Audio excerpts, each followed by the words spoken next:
गांव में रघु नाम का एक आदमी रहता था जो बहुत बड़ा आलसी था। वह कभी कोई काम नहीं करता, बस दिन भर घर पर सोता रहता। उसके माता पिता भी इस दुनिया में नहीं थे। जब भी उसके घर का सामान खत्म हो जाता तो वह किसी से भी उधार मांग लाता और मजे से खा पी कर फिर सो जाता।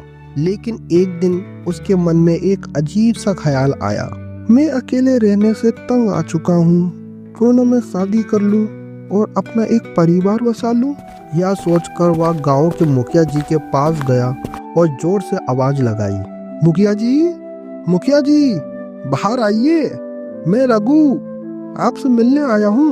मुखिया जी ने बाहर आकर गुस्से में पूछा, क्या हुआ रघु, आज इतना शोर क्यों मचा रहा है? तुझे अचानक क्या काम आ गया जो मेरे पास आ गया तू? रघु ने सिर खुजाते हुए कहा, मुखिया जी, मैं अकेले रहने से परेशान हो गया हूँ, आप मेरी शादी करवा दीजिए। अब मैं भी अपना परिवार बसाना चाहता हूँ। मुखिया जी ठहका लगाकर हंस पड़े और बोले, अरे तुझसे कौन शादी करेगा? तू तो कोई काम धंधा नहीं करता, अपनी बीवी को क्या खिलाएगा? रघु ने आत्मविश्वास के साथ जवाब दिया, अरे मुखिया जी, वो सब मैं देख लूंगा, आप बस मेरी शादी करवा दीजिए। मुखिया जी ने कुछ देर सोचा और फिर बोले, ठीक है, मैं तेरी शादी करवा देता हूँ।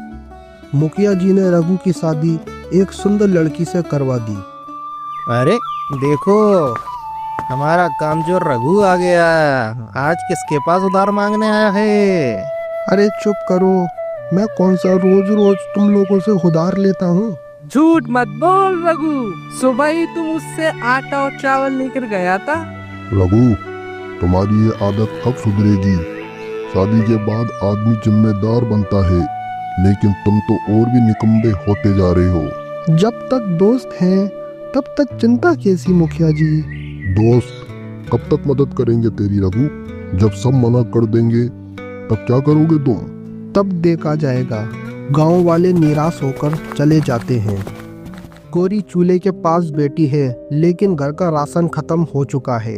रघु, घर में खाने का एक दाना तक नहीं बचा, कुछ करना पड़ेगा, नहीं तो मैं खाना कैसे बनाऊंगी।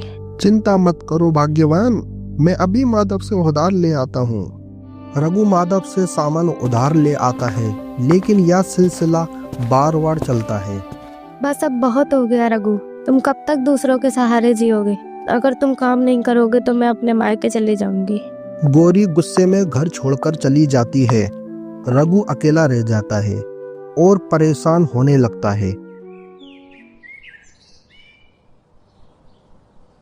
रघु घर में अकेला बैठा सोच रहा था, गोरी सही कह रही थी, मैं सच में निकम्मा हूँ, लेकिन अब क्या करूँ।